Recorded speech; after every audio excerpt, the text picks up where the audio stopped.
भाई मछली दिखा लेने से वोट भले आप लुभाने की कोशिश कर सकते हैं। गठबंधन घबरा जाइए, उसी गठबंधन का एक दल उनसे घबरा जाता है और कहता है कि अभी तय नहीं हुआ है। पहली बात तो ये कि बिहार का नेतृत्व जो एनडीए नेतृत्व है वो माननीय मुख्यमंत्री नीतीश कुमार जी में आस्था व्यक्त करता है कि छात्रों को बरगला रहा है कोचिंग माफिया। मैं ये शब्द इस्तेमाल कर रहा हूँ। इस पे राजनीतिक रोटी सेकने का काम प्रशांत किशोर जी ने भी किया, इस पे राजनीतिक रोटी सेकने का काम आरजेडी ने भी किया। नमस्कार, हमारा नाम है समरीन और आपने देखना शुरू कर दिया है लाइव सिटीज। देखिए, इस साल बिहार में चुनाव होने वाले हैं, यानी कि बिहार की सियासत अभी से ही पूरी तरह से गर्मा गई है। देखिए, बहुत कुछ हो रहा है बिहार में। तो आज एक बार फिर से हम इसी मुद्दे पर सीधी बातचीत करेंगे आरएलएम के प्रवक्ता राहुल कुमार जी से। सबसे पहले बहुत शुक्रिया जी, नमस्कार। नमस्कार जी, नमस्ते। सबसे पहले तो राहुल, हम आपसे जानना चाहेंगे कि आज गृह मंत्री अमित शाह बिहार आ रहे हैं और उसके बाद एनडीए की बैठक भी होनी है। अचानक से ये बैठक क्यों होनी? नहीं, ये अचानक से बैठक एनडीए का जो एक सिलसिला चला है, आप देखेंगे कि पिछले 2-3 महीनों में बिहार के अंदर एनडीए को लेकर के बहुत सारा कार्यक्रम हुआ है और इसको सिर्फ 2-3 महीनों से नहीं जोड़ना चाहिए, इसको लोकसभा चुनाव के बाद से ही एनडीए लगातार काम कर रही है। और मैं इसको ये समझता हूँ कि एनडीए जो बिहार के अंदर जो बैठकों का जो दौर चल रहा है उसमें एक बात बहुत स्पष्ट समझ थी पार्टियों की या नेताओं की, जो शीर्ष के जो नेतृत्व है उनकी समझ थी कि जो निचला कार्यकर्ता, जो बूथ लेवल का कार्यकर्ता है, वहां से लेकर के जो टॉप लेवल के जो कार्यकर्ता है उनके बीच में एक बेहतर समन्वय हो और उसी समन्वय के लिए हर जिले में कार्यक्रम हो रहा है। तो उसी समन्वय के तहत आप देखेंगे कि स्नेह मिलन कार्यक्रम दिल्ली के अंदर हुआ, संजय जायसवाल जी के आवास पर हुआ। वहां पर सभी पांचों दल के जो प्रमुख नेता थे वो बैठे थे और बाकी सांसद भी वहां पर थे। उसी के अगली कड़ी में बिहार में जब माननीय नेता अमित शाह जी आ रहे हैं, जहां पे पैक्स और दूसरे सहकारिता विभाग के या दूसरे सहकारिता आंदोलन के कार्यकर्ताओं से जब वो मिलेंगे तो तय बात है कि जब वो बिहार आ रहे हैं और इसे में जब एनडीए का एक सिलसिला चल पड़ा है, बैठकों का दौर है, तो उसी में एक बातचीत होगी, मिलेंगे लोग, सब लोग आपस में बैठेंगे। ऐसा नहीं, बड़ी मीटिंग। देखिए, जब गृह मंत्री जी आ रहे हैं उसे माननीय मुख्यमंत्री जी शामिल रहेंगे, बाकी दल, राष्ट्रीय लोक मोर्चा, चिराग पासवान जी की पार्टी, मांझी जी की पार्टी, सभी दल के जब शीर्ष नेतृत्व के लोग बैठेंगे तो जाहिर सी बात है कि भाई कुछ तो बात होगी और बातचीत यही होगी। सीट शेयरिंग पर भी बात तो होगी भी। नहीं, मुझे लगता है कि सीट शेयरिंग पर अभी तो 6 महीने चुनाव में समय है। मुझे लगता है कि जिस चीज पर फोकस है एनडीए नेतृत्व का वो है कि आपस के जो समन्वय है उसको हम कैसे और सीमेंटेड करें, कैसे उसको और मजबूत करें। एक तरफ जहां हमारा विपक्ष, जिसको हम लोग नेता प्रतिपक्ष के तौर पे तेजस्वी जी को देख रहे हैं, या कांग्रेस के जो अल्लाह जी हैं वो अभी प्रभारी बन करके आए हैं, या कांग्रेस के राजेश राम जी हैं प्रदेश के अध्यक्ष बन करके आए हैं, या कहिए कि वीआईपी पार्टी और आरजेडी के बीच में जो संवादहीनता की जो स्थिति है, तो एक तरफ का वो है, दूसरी तरफ हमारे संवादहीनता की। हाँ, मेरा तो ये बड़ी बात नहीं, मैं बड़ी बात नहीं कर रहा हूँ। मेरे पास जो जानकारी है कि पिछले कई महीनों से कोई संवाद नहीं है तेजस्वी जी और मुकेश सहनी में। बड़े भाई छोटे भाई का रिश्ता, वही स्थिति लगभग। देखिए, जब तक मुकेश सहनी जी का इस्तेमाल होना था, जब मुकेश सहनी जी का इस्तेमाल होना था और इस्तेमाल इस कदर तक कि अपनी मर्जी से मुकेश सहनी जी एक उम्मीदवार तक नहीं दे पाए, ठीक है। तो भाई मछली दिखा लेने से वोट भले आप लुभाने की कोशिश कर सकते हैं, लेकिन आप अपने कार्यकर्ताओं को, जनताओं को, जो जनता, उनके जो समर्थक जनता है, जो महागठबंधन का जो पूरा मॉडल है वो सिर्फ ठगने वाला मॉडल है। उससे आगे ये गठबंधन नहीं बढ़ पा रहा। यानी कि राहुल जी आपने बड़ा बयान दे दिया है और साफ कह दिया है कि महागठबंधन में सब ऑल इज वेल नहीं। देखिए, ऑल इज वेल की तो कोई बात ही नहीं है। एक तरफ लालू जी क्या कहते हैं कि कोई नहीं रोक सकता है तेजस्वी को मुख्यमंत्री बनने से, तो डर जाइए, घबरा जाइए। उसी गठबंधन का एक दल उनसे घबरा जाता है और कहता है कि अभी तय नहीं हुआ है, मीटिंग्स में तय करेंगे। कांग्रेस एक व्यक्ति कहते हैं कि भाई हम डिप्टी सीएम हो जाएंगे।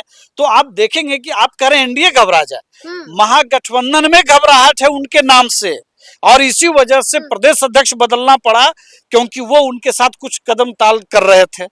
तो जहां तक एनडीए की बात है, तो एनडीए में कार्यकर्ता आपस में बैठ रहे हैं, जिला जिला में, प्रदेश स्तर पर लोग बैठ रहे हैं, दिल्ली में भी सभी सांसद लोग बैठ रहे हैं, और पटना में भी माननीय मुख्यमंत्री जी, माननीय गृह मंत्री जी, अमित शाह जी आ रहे हैं, सब लोग बैठेंगे। तो हमारी कोशिश है कि हमारे जो आपसी रिश्ते हैं, समन्वय हैं, उसको और सीमेंटेड करें, उसको और कंक्रीट करें, उसको और मजबूत करें। उसके लिए जो यानी कुछ कि अभी से ही एनडीए पूरी तरह से सक्रिय हो चुका है, पूरी तरह से एक्टिव हो चुका है। लेकिन राहुल जी, यहाँ पर एक और प्रश्न उठता है। आपने कुछ दिनों पहले जीतन राम मांझी का भी बयान सुना होगा। उन्होंने साफ साफ कह दिया था कि अगर हमारे 20 से 25 विधायक जीत कर आते हैं तो अगला सीएम हम का होगा। इसके लिए आरएलएम तैयार है? देखिए, एक बात तो मैं बहुत स्पष्ट कहूं वो मुस्कुरा रहे हैं। कि सबसे पहली बात तो जी। ये कि अभी चुनाव 6 महीने बाद है। मतलब तैयार है, हाँ या ना? हर पार्टी अपने अपने कार्यकर्ताओं के बीच अपना स्पेस बनाने के लिए अगर वो कुछ कहती है, तो ये निश्चित तौर पर उस पार्टी का अगला विषय है। सीएम अगला सीएम नहीं। जी। पहली बात तो ये कि हाँ। बिहार का नेतृत्व, जो एनडीए नेतृत्व है, हाँ। वो माननीय मुख्यमंत्री नीतीश कुमार जी में आस्था व्यक्त करता है, और माननीय नीतीश कुमार जी के नेतृत्व में बिहार का एनडीए चुनाव लड़ेगा। ठीक है। चुनाव के बाद माननीय मुख्यमंत्री जी कंटिन्यू करने जा रहे हैं। अच्छा। उसमें कोई इफ बट नहीं है। लेकिन अगर 25 विधायक उनके जीतते हैं तो अगला सीएम हम का होगा? देखिए, क्या कहते हैं कोई, इसको आप भूल जाइए। अच्छा। अभी नीतीश कुमार जी मुख्यमंत्री हैं, और नीतीश कुमार जी जिस तरह से बिहार के 38 जिला को घूमा उन्होंने, वहां पे डेवलपमेंट का जो प्रोजेक्ट उन्होंने पेश किया, उसको कैबिनेट में पास किया, उसके लिए बजट का प्रावधान किया, और उसको लेकर के हम बिहार में डेवलपमेंट को लेकर के जा रहा है। मेरा कहना यह है, मैं बहुत स्पष्ट समझ रखता हूँ समरीन जी, कि बिहार में अभी चुनाव नहीं है। बिहार में चुनाव 6 महीने बाद है। अभी जो हम लोग की जो बैठकें हो रही हैं, जो हम लोग के बीच समन्वय हो रहा है, वो सांगठनिक स्तर पर तो है, लेकिन उसके साथ एक और चीज है, वो ये कि जब पिछले दिनों 24 में जब नीतीश कुमार जी के नेतृत्व में एक बार फिर से एनडीए की सरकार बिहार में बनी, और नीतीश कुमार जी के बाद नरेंद्र मोदी जी की अगुवाई में जब दिल्ली में फिर से एनडीए की सरकार बनी, उसके बाद आपने एक चेंज देखा होगा बिहार में।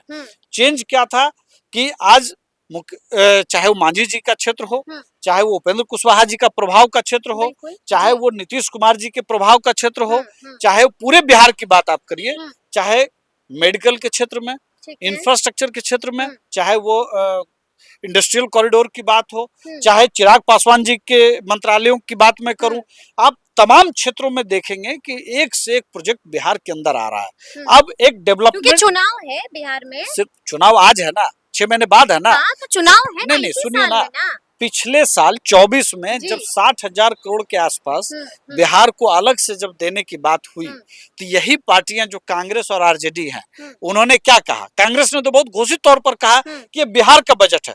तो 24 में तो कोई विधानसभा चुनाव नहीं था।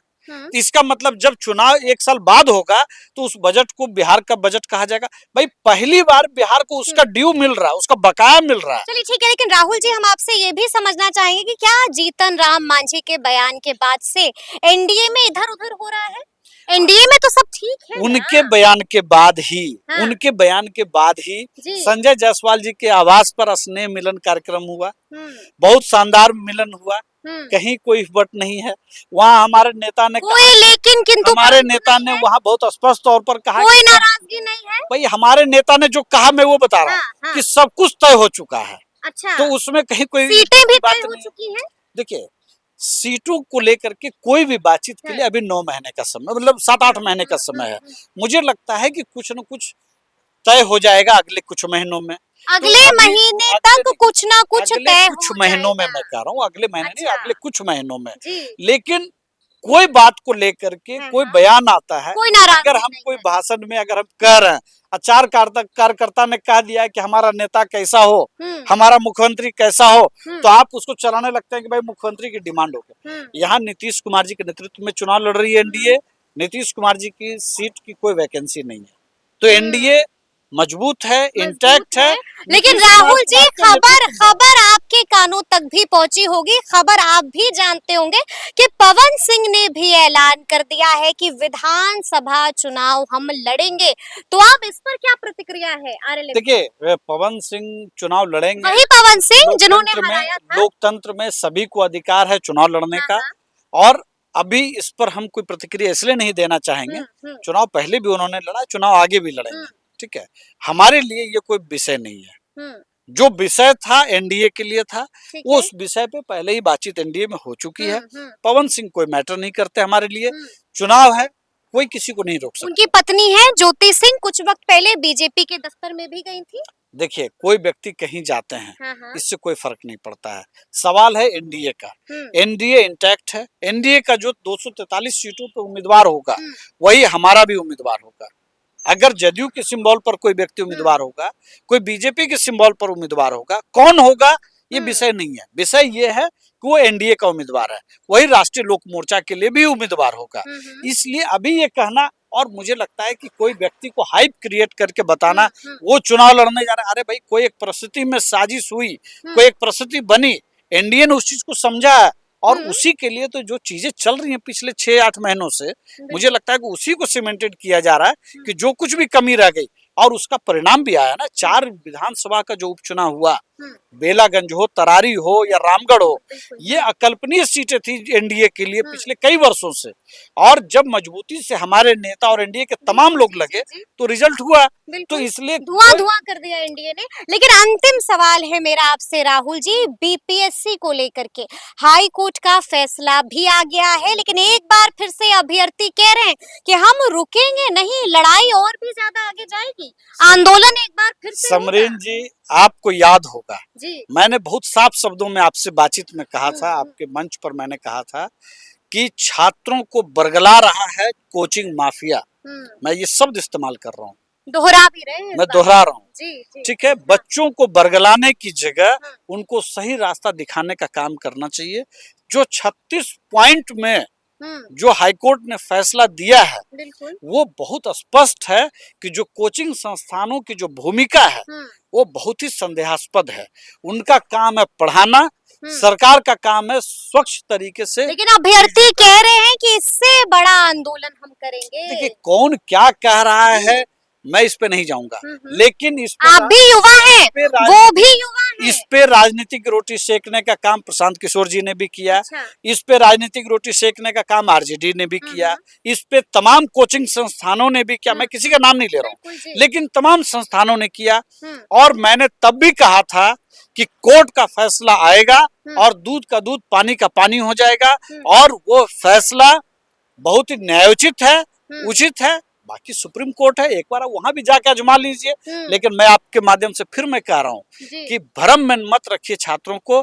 छात्रों को सही रास्ता दिखाइए और उनको पढ़ने के लिए प्रेरित करिए। पढ़ने के लिए प्रेरित कीजिए। तो सुना आपने क्या कुछ कहा है आरएलएम के प्रवक्ता राहुल कुमार ने, बहुत सारे बातों का जिक्र किया है। तो फिर ये पूरी बातचीत आपको कैसी लगी है कमेंट करके हमें जरूर बताइएगा। तो ऐसे तमाम अपडेट्स के लिए बिल्कुल ऐसे ही हमारे साथ बने रहिएगा और देखते रहिएगा लाइव सिटीज। बहुत शुक्रिया।